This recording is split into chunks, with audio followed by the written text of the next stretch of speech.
Dobar dan, dobro večer, dobro jutro želim svima koji prate moj YouTube kanal. U današnjem videu imamo na meniju Empty Se meseca novembra. Ljudi, pogledajte vi ovo. Ali ovo je nekako standard kod mene postao, ova kutija od Pharmacelebro nije pretjerano velika, čisto da steknete utisak, ali uvek bude puna. Which is good, jer se bližimo kraju godine i prosto bi voljela da snimim i one godišnje Empty Se kada je u pitanju make-up i parfemi i vidjet ćete šta sam sve uspjela da potrošim. Znači, imam tu jednu kesicu onako bez veze da šuškam gdje imam baš te proizvode da su mi na vrhu jer ću ih prve pokazati. Ujedno vam kvarim doživljaj što se tiče projekta Pan i njegovog update-a koji će biti kraj meseca, ali prosto eto, empty su pa da vidimo šta smo potrošili. Jedan od tih proizvoda iz projekta Pan je ovaj Catriceov highlighter, ljudi, uspjela sam da ga sljuštim, ne pitajte me kako i sama sam iznenađena, čak sam ga iznutra i onako izdubila, jedan odličan proizvod, kremasti highlighter koji je bio, evo, do ovde, znači ovoliko sam uspjela da sljuštim preko godine, nisam ga koristila baš na svakodnevnoj bazi, u posljednje vreme da, nekako kad mi je koža suvlja volim da koristim kremaste proizvode. To je bila limitirana kolekcija, tako da naravno ne mogu više da ga kupim, ali načelno Catriceove highlightere volim. Sljedeći proizvod iz kategorije make-upa je... ovdje sam polomila ovaj poklopac, bože, zašto? Dobro. Dermacol Pearl Energy baza, tu izgleda kao da ima nečeg i ima, ali to nema šanse da izgrebem napolje. Probala sam i u sačetkicama, prst ne mogu da uvučem, nemam kako drugačije da zagrabim, prosto ajde malo se tu još mogu 2 put, 3 put naneti, ali kako god. Silikonski primer. Ništa posebno, uzela sam ga na jednom putu kad sam bila u Slovačkoj i potrošila sam je. Silikonske baze, odnosno primere, ne koristim na dnevnoj bazi, ali kako da kažem, kako koji u stvari. Onu silikonsku bazu koju sam imala iz Avona, ta mi se nekako pretjerano nije svidjela. Ova mi je bila onako malo ipak prijatnija. Sljedeći proizvod koji sam iskoristila je Max Factorov Radiant Lift korektor, koji je dolazio sa ovakvom, da kažemo, sa ovakvim sunđerkom, apsolutno nepotrebnim, mislim. Nijansa 02 Light, dobar korektor na dnevnoj bazi, da se koristi, ne bi ga uzela ponovo zbog cene, jer u sličnom cenovnom rangu, odnosno u nižem cenovnom rangu imate korektore tog tipa, a i bolje, ali poslužio je svrsi.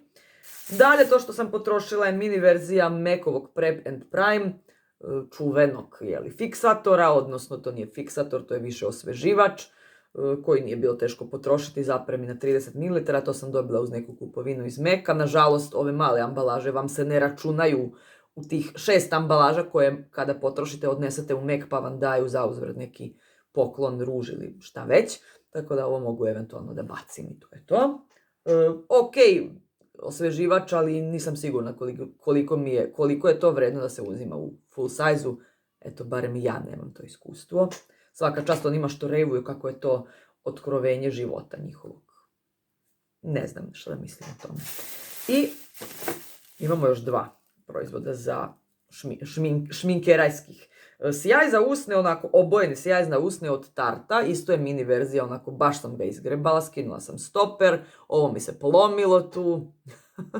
Nijansa Goals, valjda ili kako već, to je isto bilo u nekom setu od Tarta kad sam uzimala sad već polako 2 godine, ništa posebno, malo lepljivo, lepa onako prirodna boja, iskorišćeno. Naravno da ne bi uzimala full size, pogotovo ne po ceni po kojoj se Tarte prodaje u tom smislu. Ako bi bila uključena u neki drugi set, verovatno bi bila onako zadovoljna, ali nije nešto što bih pohitala da kupujem, a pogotovo ne online.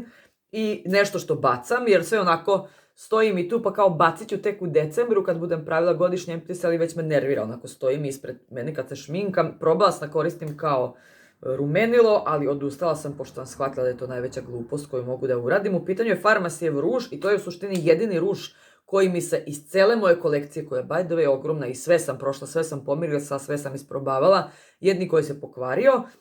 To je ona njihova kolekcija True Color, moje u nijansi 18 Raisin. To su ruževi koji su se dobijali uz kupovinu nečega iz farmacija i čudim li se zašto, zato što je to jedino što se kvari. To se kvari, to nemojte uzimati. Lepa nijansa, Kažem, probala sam da koristim onda kao rumenilo, međutim, ono kao, jer na usne stvarno nije lep miris, prosto užegao je i onda sam shvatila da sam idiot i da ne treba da koristim ni na licu. Mislim, da li treba komentarisati, ne treba i prosto bacam, evo. Ovako, lepo, skoro full size bacam, zato što se pokvario. Ja za njega nisam platila novce, kažem, to je bilo dodatak uz neke kupovine i samo to je drugi koji mi se pokvario, prošle godine mi se isto jedan pokvario, tako da meni naravno učenije da ovo ovde True Color ne uzimam, nemojte ni vi. Moja preporuka, odnosno ne preporuka za te ruževe. I to je bilo to što se tiče make-upa. Što se tiče mirisa, muž je potrošio Zarin Zara Men Gold parfemčić koji je od mene valjda dobio ili ne znam od koga, valjda od mene, za neki Božić. Obožavao ga je. Mislim da ih ima još u Zari, baš ovaj miris Gold. I onako lep, on voli onako slatkasto, da kažemo začinske mirise, što mi gilta, ja isto tako volim i na muškarcu i na sebi. Tako da to je otišlo, valjda 30 ml, ako se ne varam. I otišao je moj parfemčić, odnosno toaletna voda od Oriflame-a, Northern Beauty se zove. Fantastična toaletna voda, više letnja. Nisam sigurna da li ih još uvek imaju u Oriflame-u, ja se nadam da da, pošto mi je stvarno odgovarao i preko leta, sad sam ga dokrećila u toku novembra. Sveže, malo voćkasto, ali baš onako postojan miris, iako je toaletna voda u pitanju, kako bih opisala, kada ga nosite imate osjećaj da nosite nešto skuplje, nešto tipa, ne znam, Versace, ono Bright Crystal, u tom nekom rangu, iskričavo, ali sveže, voćno, prijatno. Eto, to je toliko od mene, što se tiče opisa mirisnih nota, preporuka u svakom slučaju. Volim Oriflame-ove mirise, da li su toaletne vode ili parfemi, svejedno, odgovaraju mi jedno i drugo. O to što neću više uzimati ovaj Alverde prirodni dezodorans, roll-on, sa čime li već, hamamelisom i organskim pirinčem.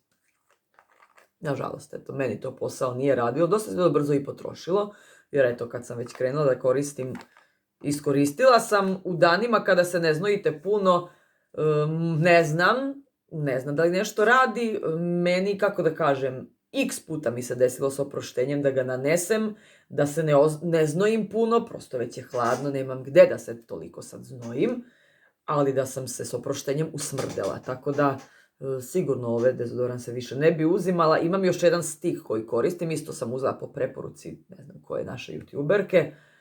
Nažalost, iako volim Alverde kao brand, iako jesam za to da se koristi prirodno, pogotovo na primjer eto ispod pazuha, zbog tog štetnog aluminijuma, ali to je u redu ako taj proizvod radi posao, a da se vi ne osjetite. Ali ako se vi osjetite, onda stvarno ne znam koja je svrha da se to koristi.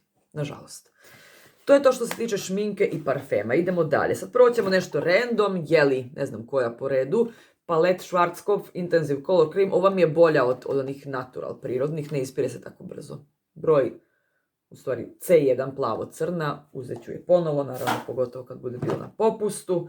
Onda smo iskoristili Baby Love, također ne znam koji po redu, ova tuširalica, u stvari balzam za umivanje beba, dece i tome slično. Dosta fina zapremina od pola litre, jeli imate pumpicu, svaka preporuka za ovaj proizvod, blag miris, onako baš fin.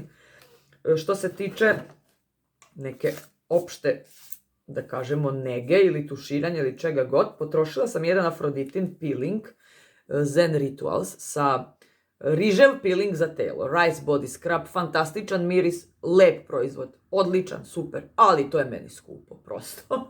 Puna cena je oko 700-800 dinara, na popustu budu oko 500-600 dinara nekada. Imate tu dosta malo proizvoda, onako deluje veće, ali unutra je u stvari manja zapremina. I to kada uzmete u obzir da vi platite 600 dinara za par korištenja, bukvalno par korištenja, i to lepo ode u kadu, meni je to prosto skupo. Dala bi tolike pare možda za body butter, ali za peeling više ne bi, iako fantastično miriše i lepo stvarno radi posao. Onako, baš vam koža i miriše dosta dugo posle toga i onako je mekanija i sve je to super. Eto, povremeno da se razmazi, možda bi uzela, ali malo me cena odbija prosto. Proizvod kao takav je super. Idemo dalje. Potrošila sam konačno ovu masku za kosu od Schwarzkopf Gliss ili Hair Repair. Fiber Therapy. Još uvijek mi je ostao drugi šampon koji sam koristila uz nju. Ona sama po sebi mi nije bila ništa spektakularno, ništa što je toliko nahvaljeno. Opet sve zavisi naravno i od kose kakvu imate. Moja je tanka, verovatno mi nije nekako odgovaralo, ne znam ni sama. Toliko pa da sad padnem u sevdah, miris jeste fantastičan, ali u kombinaciji sa šamponom mi je radila dobar posao. Eto, to me je onako zadovoljilo, ja bar mislim. Iako volim da menjam proizvode za kosu i ne znam da li bi uzela ponovo, ovo sam ja trošila 100 godina. Stvarno mi je dugo potrajalo. Tako da, i to je otišlo. Idemo dalje. Ovo više ne možete da nađete jer je bila limitirana kolekcija. Balea je u pitanju. Losion za telo sa rabarbarom i vanilom. Fantastičan miris, odličan. Kolač sa kruškama, ja tako to zovem. Imam još jedan u stešu. Imam sprej za telo, taj me nešto nije posebno oduševio. Ovaj losion je fin, lepo miriše, malo se teže razmazuje. Onako, trebalo bi, mislim, imate feeling kada ga nanesete, da će to brzo da upije, međutim malo duže razmazujete, ali opet, kako da kažem, nisam se nešto posebno bunila, svideo mi se miris.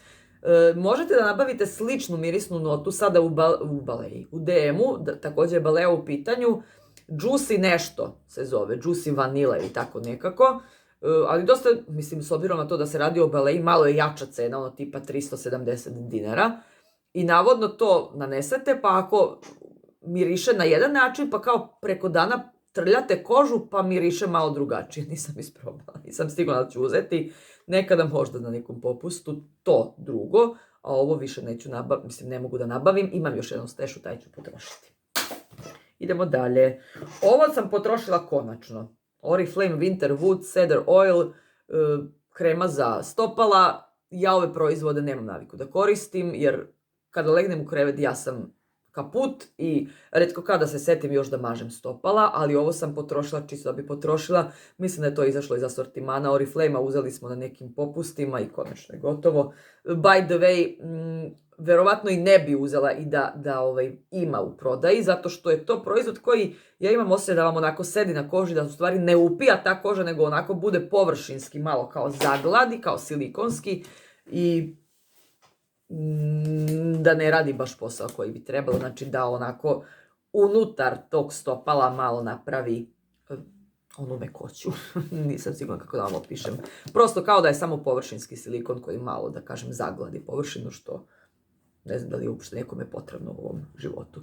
Probat ću peeling one čarapice što svi hvale kako se ogulite kao zmija. Sada preko zime naravno bi to bilo poželjno da uradim. Nikada to nisam isprobavala. Možda ću to nekada, eto, u toku zime da isprobam. Idemo dalje. 3 paste za zube. Mislim, 3 paste kako li smo samo uspeli. Colgate Propolis, Blendamet Anti-Cavity i Vademecum Perfection 5. Sve su dobre, nijedna ništa posebno, eto, isprobavali smo. Ok, random. Ovo je muž potrošio Maxi Styling Gel za kosu, koji je rekao da je nikakav. Uzeo je ono, da mu je zatrebalo, ovo je neka manja verzija od 75 ml, sad vidim da je uzeo i veću. Kao ništa ne valja, uzeo si, pa kao jeftino je. Tako da, eto, to je referenca, ništa ne radi, ali jeftino je. Da li treba to komentarisati, ne znam. Onda smo potrošili Bepanthen Plus kremu za, imali smo neki mali osip na našem dragom sinu, odnosno ono ispod pelena. Ovo ništa radilo nije mi što se mene tiče, ja ne znam. Ovo je trebalo da dezinfikuje površinske rane kože i ubrzava zarastanje. Uzeli smo u apoteci, ne znam, bez veze, skroz. Možda za neke druge potrebe, ali za potrebe ojeda, ne. Dalje, Love Nature sapun iz Oriflame-a sa kokosom i dinjom ili, pa da, dinjom. Lep silikonski, ne silikonski, glicerinski sapun koji se potrošio za pranje ruku. I onda što se tiče skincare-a, još imamo ovako. Nisam uspjela potrošiti sva 3 proizvoda. U pitanju je linija Optimals iz Oriflame-a. Radiance Replenishing Gel Cream sa vitaminom C, znači kao gel kremica za lice. I maska. Ovo ne bi uzimala, nisam sigurna ali to još uvijek ima. I u Oriflame-u to je bilo nešto sezonski, neko izbačeno. Maska, ko maska stavite pa je umijete, ok. Nekako sam odustala od cheat maski, mislim da je to suvišan korak meni. Povremeno mi to bude interesantno, pogotovo te korejske maske da isprobavam, ali to se ne isplati, tako da šta ja znam. Povremeno da, ali ne znam, nekako nisam navikla i vjerovatno ni neću da ih koristim učestalo. I mislim da sam potrošila sve koje sam imala u kolekciji, jako sam ponosna na sebe i nisam ništa novo kupovala. A ova gel kremica je bila onako blaga, lako se razmazivala. Krenula sam da je koristim preko leta, pa sam tu nešto zastala, koristila nešto drugo i sad sam je dokusurila. I ostao mi je još gel za umivanje koji će biti u sljedećim emptisima. Eto, nisam uspjela sada da sljuštim. I u kombinaciji mi je bilo onako fino. Baš daje onako prirodan sjaj koži, mekana koža. Načelno volim Oriflameove proizvode za lice i sve proizvode, bez obzira na to što oni imaju nekim parabene, kao što ima Javon. Svi oni nekako kreću da malo se okreću toj prirodnijoj strani, jer čujte, marketing pravi čuda, svi kontaju da ljudi se okreću prirodnim proizvodima, pa ono, jel te? I oni bi, tako da, valjda je to plus za njih. A uz to sam u stvari koristila jedan serum od Avona, ovaj New je u pitanju, sa vitaminom C, novi serum, u maloj zapremini, ovo je, koliko ovdje ima, 10 ml. To je bilo u nekoj sezonskoj ponudi, letnjoj, ne znam, ovo malo je koštalo oko 300 dinara, onaj klasičan serum u bočici košta preko 1000 dinara. I verovatno je za osjetljivu kožu iritantno i meni je malo ono prouzrokovalo crvenilo na početku, dok kao koža nije malo navikla, ali voljela sam da ga koristim onako ispod te gel kremice i fina mi je bila koža, moram da priznam. Ja nekako i te agresivnije proizvode nekako valjda dobro podnosim ili mi se sviđa šta u krajnjoj liniji radi sa mojom kožom, tako da ne bi preporučala osjetljivoj koži sigurno. Ovo ako imate suvu kožu osjetljivu, nemojte isprobavati, verovatno će vam biti jako. Ili ako ste isprobali, a nije vam jako, pišite, stvarno ne znam. I to bi bilo to što se tiče skin care-a i nekog, da kažemo, body care-a. I sad ovo ostalo je, u stvari nije, ostao mi je još jedan losion Nivea Rich Nourishing sa 48 sati, blaga kremica, blagi u stvari losion, mleko, kako god. Svidjelo mi se klasičan Nivea miris, jeli, ništa posebno da kažem, ani ništa loše. Fina mekana koža poslije toga i Nivea klasičan miris. To mi je valjda bilo dobro, kad sam kupovala neke setove jeftine od Nivea, pa je bilo u sklopu tih setova. I onda Wellnea Kids šampon i kondicioner, znači za decu, za kosu, bez parabena, bez ne znam ja čega, bez silikona i tako dalje, bez boja. Potrošilo se poprilično brzo, ne znam koliko spektakularno ili ne. I mi smo čak jedan šampon potrošili, ovaj Farmacijev I'm Hair Friendly, također bez sulfata, bez parabena. Ovo za moju kosu farbanu bi trebalo da bude pogodno, jer naravno ako nemate tih sulfata onda vam se sporije ispira boja. Ali sam po sebi na moju obojenu kosu nešto što je ove prirodne konzistencije, da tako kažemo, ili tih što ima prirodne sastojke u sebi, uvek iziskuje upotrebu dodatnih sredstava tipa balzam, kondicioner, maska i tako dalje, zato što se stvarno ne šešljava kosa lepo, poslije toga onako baš imate utisak kao da vam je još suvlja, ne znam, nisam sigurna. Mislim da je ovo pogodno pre svega za nefarbanu kosu. Ja barem tako mislim. Šampon sam po sebi ok, nisam sigurna da li bi ga ponovo uzimala, ništa posebno. I jedna tuširalica Discover New Zealand od Oriflame-a, nešto što je bilo kupljeno zato što je verovatno bilo na velikom popustu i stajalo je u stešu. Prijatan, onako svež miris u kombinaciji recimo sa tom toaletnom vodom, super, ali sam po sebi ne zadržava se miris dugo. Znači to je ono što se mene tiče za potrebe umivanja tela i to je to, onda se mažeš da bi eventualno malo lepše mirisao, odnosno malo duže mirisao što se kože tiče, ja to volim tako da kombinujem, ali ovi njihovi gelovi za tuširanje su meni neisplativi, mislim da onda ako uzimate, isplativije je uzeti nešto iz Avona, odnosno nešto drugerijsko, tipa Palmolive, Nivea i tome slično, zato što je isplativije. To je to, toliko od mene za danas što se tiče Emptisa i vidimo se uskoro, nadam se. Pozdravljam!